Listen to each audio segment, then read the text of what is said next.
सारे जितने लोग खड़े हैं ना, अगर इन सबको पता चल जाए कोई हिंदू आके हमारे मुल्क को ठीक करके चला जाएगा और सबको खुशहाल करेगा, हम सब कहेंगे लाओ अभी ले आओ उसको। मैं चैलेंज से कहता हूं, मैं पाकिस्तानी हूं, चैलेंज से कहता हूं कि मोदी को और शहबाज शरीफ को इकट्ठा बैठा दें।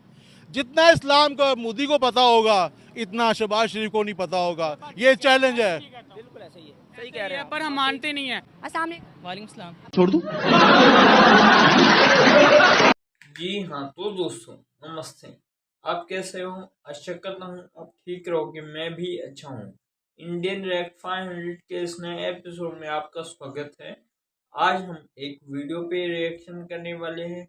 वीडियो है अनम शेख ऑफिशियल चैनल से, जिस वीडियो का ओरिजिनल लिंक चैनल के डिस्क्रिप्शन बॉक्स में मेंशन है, तो आप चेकआउट कर सकते हैं।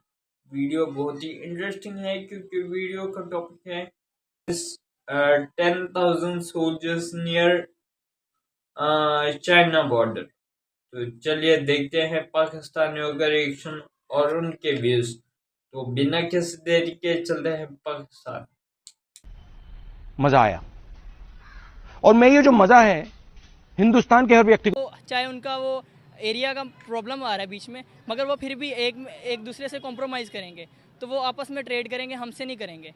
और अगर उनको हमसे मफाद चाहिए तो वो हमसे करेंगे। तो अकॉर्डिंगली हर किसी चाइना को हमसे मफाद है, हमारी शर्तें मिलती हैं, हमारा इंटरनेशनल जो उनका बिजनेस होता है वो चल रहा है उनका, इसलिए हर एक को मफाद है, हर मुल्क को, इसलिए वो उनका हमारे पास। अगर हम देखें तो इंडिया 10,000 अपनी जो आर्मी है, अपने सोल्जर्स वो तैनात करा है चाइना बॉर्डर पे। इकोनॉमी में बहुत आगे जा रहे हैं, डेवलपमेंट में, एडवांसमेंट में, वो हर चीज़ टेक्नोलॉजी में आगे जा रहे हैं, तो उनसे हर कोई तल्लुक़ बनाना चाहेगा। वहाँ के बिजनेसमैन कितने ज़्यादा हैं, वहाँ बॉलीवुड हॉलीवुड हर चीज़ में उनकी डेवलपमेंट ज़्यादा है, अचीवमेंट ज़्यादा है, तो लोग उनको प्रेफर करते हैं, हमसे ज़्यादा प्रेफर करते हैं, तो उनसे तल्लुकात ज़रूर बनाएंगे। और हम देखें अपने मुस्लिम कंट्रीज़ मिडल ईस्ट की, जिनकी हमने मदद की थी, चाहे यूएई हो, मिडल ईस्ट में जो कंट्रीज़ हैं, आज वो प्रेफर करती हैं इंडिया को। बाकायदा वो राम मंदिर भी बनाया। मैं उसको ना ट्रोल नहीं करना चाहता कि मजहबी फ़िरके में, वो प्रेफर करते हैं क्योंकि हमेशा तरक्की याफ्ता कौमों को देखा जाता है, जापान को देखा जाता है, इंडिया को देखा जाता है, चाइना को, अमेरिका को देखा जाता है। हम जैसों को, पाकिस्तान को नहीं देखेंगे कोई, ना कहेंगे कि यार लबनान हो गया या इराक हो गया, क्योंकि हम ना अभी उन मसलों से ही नहीं निकले और ना हमें निकलने देंगे कभी, क्योंकि हम एक ना चीज़ में फंस चुके हैं और हमें बाकायदा फंसाया जाता है और हमें ये चीज़ें सिखाई जाती हैं। अगर हमें ये चीज़ें खुद सोचे समझे और पढ़ें तो हमें पता चले कि ये एक जो रिलीजन होता है वो हमारे पर्सनल होता है, तो हमें उस पर फॉलो करना चाहिए और दूसरों की जो होते हैं ना पर्सपेक्टिव, उनको भी रिस्पेक्ट देनी चाहिए, तभी जाके हम तरक्की कर सकेंगे आगे।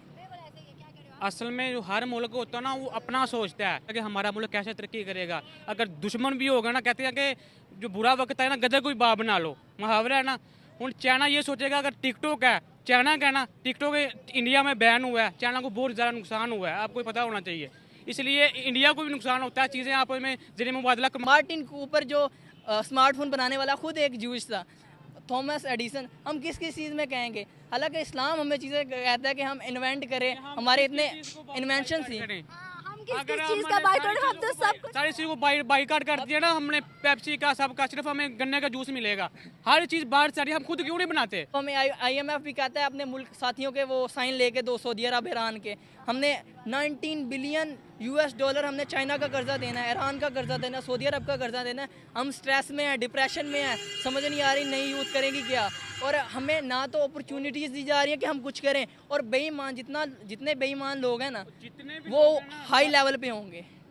ये एक भाई और आए हैं, थोड़ा सा इनका रास्ता दीजिएगा, आप इधर ही रहिएगा, आपसे भी और बात करती हूँ। अच्छा, सवाल ये, यंग यूथ बहुत अच्छी बातें कर रही थी, सवाल बेसिकली मेरा ये है था कि चाइना के साथ मिल के अब इंडिया जो है, अब चाइना के बॉर्डर के पास अपने 10,000 फौज को वहाँ तैनात करेगा, अपने जो है डेवलपमेंट और मज़ीद बढ़ाएगा, जिससे उसके ख़तरात कम होंगे। वो इस तरह की चीज़ों पर तवज्जो दे रहे हैं, वो अपनी आर्मी, वो हर सेक्टर में तो हम देखते हैं, IT में, एजुकेशन में, हर चीज़ में तो आगे, अब वो उस चीज़ को भी बढ़ा रहे हैं। क्या समझते हैं कि कल तक हम कहते थे चाइना बस हमारा है, हमारा है, हमारा, आज तो चाइना इंडिया का भी होने वाला है? देखिए, चाइना कभी भी हमारा नहीं हुआ, हमारा तो सगा भाई हमारा नहीं है, हमारा कौन होगा, हमारा कोई भी नहीं है। ठीक है, हर बंदा अपने मफाद की खातर चलता है। चाइना को सबसे पहले हमने तस्लीम किया था। चाइना एज ए मजबूरी हमें तस्लीम करता है, सिर्फ वो उसका सिर्फ हमसे बार्डर लगता है। इसलिए अब वो चाइना वालों ने थक गए हैं बेचारे, ठीक है। 30-40 साल हो गए, 50 साल, अभी 20 साल से ग्वादर बना के छोड़ा हुआ है। चाइना वालों को इन्होंने क्या दिया है? कोई कमिटमेंट भी आज तक इन्होंने उनके साथ सही नहीं की है। तो जाहिर सी बात है, फिर इंडिया को मौका मिला है। इंडिया आज तरक्की 15 सालों में जितनी की है इसने, इतनी हिंदुस्तान ने कभी ज़िंदगी में तरक्की नहीं की, ठीक है। उनको 50 सालों में जितनी तरक्की की है ना, पाकिस्तान का उतना ही नुकसान हुआ है। इनकी आपस में लड़ाई ही नहीं खत्म होती। नवाज शरीफ कभी उसके लड़ रहा है रोड ब्लॉक, कभी इमरान खान के लड़ रहा है, कभी वो लड़ रहे हैं, आपस में लड़ाई नहीं खत्म हो रही। वो ऑनलाइन अर्निंग में आ गया, वो उसने उसके ओनर को बना लिया था, क्या कहते हैं, जब अडवाणी की शादी हुई थी, फेसबुक के ओनर को, हर चीज़ को बुला लिया। इधर ब्लॉक चीज़ें हो रही हैं। यही मेन मसला है कि आपस में नहीं बनती। तो भाई कब बनाओगे? 75 साल गुजर गए हैं, अब यही गिले शिकवे करते रहोगे? हमारे हुक्मरान ने ये कर दिया, हमारे स्टैब्लिशमेंट ने ये कर दिया, हमारे बाप ने ये कर दिया। ओ भाई, अब आप यंग यूथ हो, आप बदलो। हम तो नहीं बदल सकते, आप बदलो।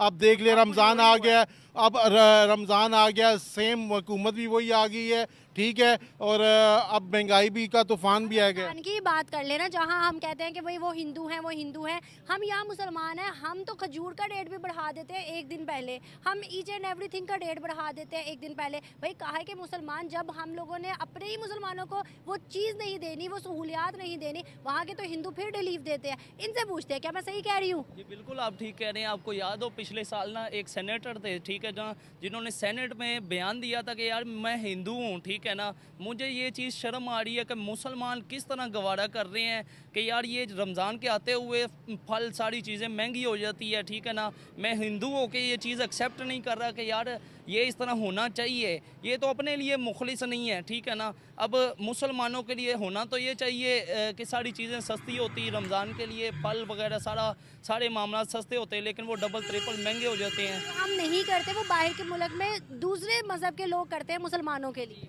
बिल्कुल ऐसा है। पाकिस्तान में इस टाइम मुझे पता चला था लास्ट टाइम कि पेशावर में सिख बरादरी है, वो रमज़ान में इतना ख्याल रखती है मुसलमानों का। और तो उम्मीद करता हूँ वीडियो आपने अच्छे से देख लिया रहेगा और करंट अफेयर से रिलेटेड था, क्योंकि जैसे कि आप जानते हैं 10 के Indian soldiers are deployed near China border. जैसे आप जानते हैं चाइना और हमारा मतलब बॉर्डर एक साथ लगता है, तो वहाँ तो डिप्लॉय करना बहुत ही ज़रूरी है, क्योंकि अक्सर करके चाइनीज मिलिट्री मतलब यहाँ इंडियन टेरिटरी में घुस जाती है। तो मतलब अभी तो कम नंबर में घुस रहे हैं, अगर ज़्यादा नंबर में माइग्रेट कर जाएंगे तो बहुत दिक्कत होने वाली है। इसलिए टू अवॉइड दिस सर्कमस्टेंसेस हमारे मोदी गवर्नमेंट ने ये स्टेप लिया है। और रही बात पाकिस्तान की, तो पाकिस्तान मतलब अभी जैसे कि जानते हो आप, रमज़ान का महीना चल रहा है, लेकिन रमज़ान के महीने में भी उनको कोई रिलीफ नहीं प्रोवाइड कर रही है उनकी गवर्नमेंट, और कहते हैं हम इस्लामी जमहूरियत पाकिस्तान है। मतलब इस्लाम के कलमों पे मुल्क बना है। क्या करेंगे? मतलब जो इंसान की बेसिक ज़रूरतें हैं वो तो पूरी होनी चाहिए ना। फिर आपका धर्म, मजहब या फिर कुछ और रहता है, और नेशनैलिटी हमेशा ऊपर रहनी चाहिए रिलीजन के। लेकिन ये पाकिस्तानी में हमेशा रिलीजन को टॉप मोस्ट प्रायोरिटी देते हैं 72 हुरूफ के चक्कर में, जो कि इन्हें मिलने नहीं वाला है। तो this is all bullshit. So this is from it. उम्मीद है आपको ये वीडियो अच्छा लगा होगा और मेरा कंक्लूजन भी अच्छा लगा होगा। तब तक के लिए चैनल को do like subscribe and comment down below. और तब तक के लिए जय श्री राम, वंदे मातरम एंड जय हिंद।